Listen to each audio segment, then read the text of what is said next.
Anees happy ഹോമിലേക്ക് എല്ലാവർക്കും സ്വാഗതം. ഞാൻ ഉണ്ടാക്കാൻ പോകുന്നത് ഒരു മാമ്പഴ പായസത്തിൻ്റെ റെസിപ്പിയാണ് കേട്ടോ. നല്ല ടേസ്റ്റിയാണ്, അതുപോലെ തന്നെ നമുക്ക് പെട്ടെന്ന് ഉണ്ടാക്കിയെടുക്കാനായിട്ടും പറ്റും.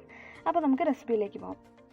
ഞാനിവിടെ 5 മാമ്പഴം എടുത്തിട്ടുണ്ട്. നല്ല പഴുത്ത മാമ്പഴം എടുക്കാനായിട്ട് ശ്രദ്ധിക്കുക. ഏതായാലും കുഴപ്പമില്ല, അൽഫോൻസ ആയാലും ഇതിലൂടെ നല്ലത്. അതിൻ്റെ തൊലിയൊക്കെ ഒന്ന് ചെത്തിയിട്ട് ഇതുപോലെ കഷ്ണങ്ങളായിട്ടൊന്ന് മുറിച്ച് വെക്കുക. ഇനി ഞാൻ 200 ഗ്രാം ശർക്കരയിലേക്ക് കുറച്ച് വെള്ളവും ചേർത്തിട്ട് ഒന്ന് ഉരുക്കി അരിച്ച് വെച്ചിരിക്കുന്നതാണ് കേട്ടോ. ഒന്ന് ശർക്കര പാനിയാക്കി എടുക്കുക, അത്രയേ ഉള്ളൂ. ഇനി നമുക്ക് തേങ്ങാപ്പാൽ ആവശ്യമുണ്ട്. അപ്പോൾ ഞാൻ 1-ാം പാലും 2-ാം പാലും എടുക്കുന്നുണ്ട്. ഒരു വലിയ തേങ്ങയുടെ പാല്, 1 ടീസ്പൂൺ ജീരകം, പിന്നെ കുറച്ച് ഏലക്ക. ഇനി നമുക്ക് റോസ്റ്റ് ചെയ്യാനായിട്ട് ഞാൻ 2 പിടി തേങ്ങാക്കൊത്ത്, പിന്നെ അണ്ടിപ്പരിപ്പ്, കിസ്മിസ്, ഇത് അവനവൻ്റെ ഇഷ്ടത്തിനനുസരിച്ച് എടുക്കാം കേട്ടോ. അപ്പോൾ ആദ്യമേ നമുക്കൊരു പാത്രത്തിലേക്ക് മാമ്പഴം ഇട്ട് കൊടുക്കാം. അതിലേക്ക് ശർക്കര പാനി ഒഴിച്ചു കൊടുത്തിട്ട് നമുക്കിതൊന്ന് തിളപ്പിച്ചെടുക്കണം. ഇത് നമുക്ക് ശർക്കര പാനി കിടത്തി ഈ മാമ്പഴത്തിനെ ഒന്ന് വേവിച്ചെടുക്കാം. ഒന്ന് മൂടി വെച്ചിട്ട് വേവിക്കാം കേട്ടോ. ഇടയ്ക്കിടയ്ക്ക് ഒന്ന് ഇളക്കി കൊടുക്കണം, അടിയിൽ പിടിക്കാതിരിക്കാൻ വേണ്ടിയിട്ടാണ്. ഇപ്പം മാമ്പഴം അത്യാവശ്യം വെന്ത് വന്നിട്ടുണ്ട്. അപ്പം നമ്മൾ ആ സ്പൂണിൻ്റെ ബാക്ക് സൈഡ് വെച്ചിട്ട് തന്നെ അതൊന്ന് ഉടച്ചു കൊടുക്കാം. വേണമെന്നുള്ളവർക്ക് മിക്സിയിലിട്ട് ഒന്ന് അടിച്ചെടുക്കാം, പക്ഷേ അതിൻ്റെ ആവശ്യമൊന്നുമില്ല കേട്ടോ. മാമ്പഴം നന്നായിട്ട് വെന്തിട്ടുണ്ടെങ്കിൽ സ്പൂണിൻ്റെ പുറകുവശം വെച്ചിട്ട് തന്നെ നമുക്കൊന്ന് ക്രഷ് ചെയ്തെടുക്കാവുന്നതേ ഉള്ളൂ.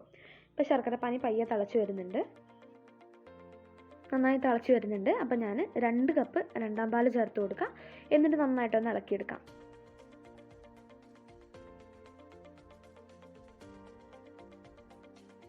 രണ്ടാം പാൽ തിളച്ച് വരുന്ന സമയം കൊണ്ട് നമുക്ക് ഏലക്കായും ജീരകവും ഒന്ന് വറുത്തിട്ട് പൊടിച്ചെടുക്കണം. അപ്പോൾ അതിന് വേണ്ടിയിട്ട് ഒരു ചീനച്ചട്ടി എടുത്ത് അടുപ്പത്ത് വെക്കുക. അതിലേക്ക് കുറച്ച് ഏലക്ക ഇട്ട് കൊടുക്കുക. ഏലക്ക ഇട്ടിട്ട് 1 മിനിറ്റ് ഒന്ന് വറുത്തെടുത്തതിന് ശേഷം നമുക്ക് 1 സ്പൂൺ ജീരകം ഇട്ട് കൊടുക്കാം. രണ്ടും കൂടെ ഒന്നുകൂടെ ഒന്ന് വറുത്തെടുക്കാം. എന്നിട്ട് നമുക്ക് ഫ്ലെയിം ഓഫ് ചെയ്യാം. തണുത്തതിന് ശേഷം മിക്സിയുടെ ജാറിലേക്ക് മാറ്റുക. ഇനി ഞാൻ ഒരു 2 സ്പൂൺ പഞ്ചസാരയും കൂടെ ഇട്ട് കൊടുക്കുന്നുണ്ട് കേട്ടോ. ഏലക്കായും ജീരകവും തന്നെ കിടന്നു കഴിഞ്ഞാൽ നമുക്ക് പൊടിഞ്ഞു കിട്ടത്തില്ല. അപ്പോൾ 2 സ്പൂൺ പഞ്ചസാരയും കൂടെ ഇടുവാണെങ്കിൽ നമുക്ക് എളുപ്പം പൊടിഞ്ഞു കിട്ടും. ഇപ്പോൾ കണ്ടില്ലേ, നന്നായിട്ട് നമുക്ക് പൊടിഞ്ഞു കിട്ടിയിട്ടുണ്ട്. ഇനി നമ്മൾ ഒരു 1/4 കപ്പ് തേങ്ങാപ്പാലിലേക്ക് 1 ടേബിൾ സ്പൂൺ അരിപ്പൊടി ചേർത്ത് കൊടുക്കുകയാണ് കേട്ടോ. അരിപ്പൊടി ചേർത്ത് കൊടുത്തിട്ട് നന്നായിട്ടൊന്ന് മിക്സ് ചെയ്യുക. പലരും മാമ്പഴ പായസം കുറി കിട്ടുന്നില്ല എന്ന് പറയുന്നുണ്ട്.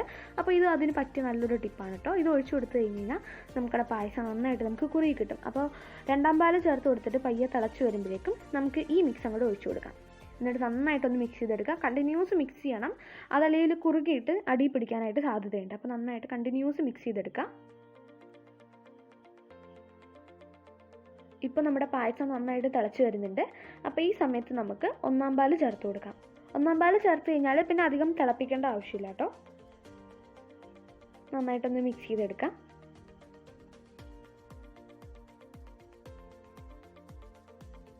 നന്നായി ഇളക്കിയതിന് ശേഷം നമുക്ക് ആദ്യം പൊടിച്ച് വെച്ചിരുന്ന ഏലക്കായുടെയും ജീരകത്തിൻ്റെയും പൊടിയും കൂടെ ചേർത്ത് കൊടുക്കാം. ഇത് ഏറ്റവും ലാസ്റ്റാണ് ചെയ്യാവുള്ളൂ. അപ്പോൾ ഇതും കൂടെ ചേർത്തിട്ട് നന്നായിട്ട് ഒന്നുകൂടെ ഒന്ന് ഇളക്കി കൊടുക്കാം. അപ്പോൾ 1-ാം പാൽ ചേർത്ത് കഴിഞ്ഞാൽ അധികം തിളപ്പിക്കേണ്ട ആവശ്യമില്ല എന്ന് പറഞ്ഞല്ലോ. അപ്പോൾ നമുക്ക് അധികം വൈകാണ്ട് തന്നെ ഫ്ലെയിം ഓഫ് ചെയ്യാം. ഇനി നമുക്ക് തേങ്ങാക്കൊത്തൊക്കെ ഒന്ന് നെയ്യിൽ മൂപ്പിച്ചെടുക്കണം. അപ്പോൾ അതിന് വേണ്ടിയിട്ട് ഒരു ചീനച്ചട്ടി എടുത്ത് അടുപ്പത്ത് വെക്കാം. അതിലേക്ക് ഞാൻ 1 സ്പൂൺ നെയ്യ് ഒഴിച്ചു കൊടുക്കുന്നുണ്ട്. നെയ്യ് ഒന്ന് ഉരുകി കഴിയുമ്പോഴേക്കും നമുക്കൊരു 2 പിടി തേങ്ങാക്കൊത്ത് ഇട്ട് കൊടുക്കാം.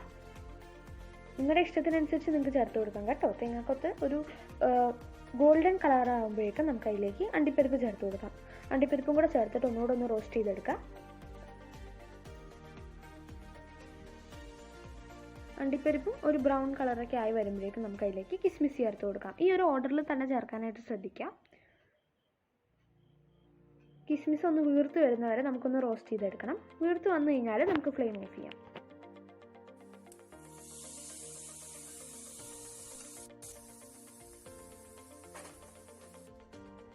ഇനി ഈ മിക്സ് പായസത്തിലേക്ക് ഒഴിച്ചു കൊടുക്കാം. എന്നിട്ട് നന്നായിട്ടൊന്ന് ഇളക്കി കൊടുക്കാം.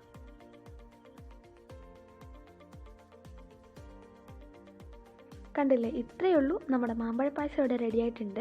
നല്ല ടേസ്റ്റിയാണ് കേട്ടോ. അതുപോലെ തന്നെ നമ്മൾ പെട്ടെന്ന് ഉണ്ടാക്കി കഴിയുകയും ചെയ്തില്ലേ. മാമ്പഴ പായസത്തിൽ ഒരു ഇത്തിരി പണിയുള്ളത് തേങ്ങ ഒന്ന് പാല് പിഴിഞ്ഞെടുക്കാനാണ്. ബാക്കിയെല്ലാം നമുക്ക് പെട്ടെന്ന് തന്നെ തീരും. അപ്പോൾ ഞാനിതൊരു ബൗളിലായിട്ട് മാറ്റിയിട്ടുണ്ട് കേട്ടോ. അപ്പോൾ ഞാൻ ഈ വീഡിയോ ഇവിടെ അവസാനിപ്പിക്കുകയാണ്.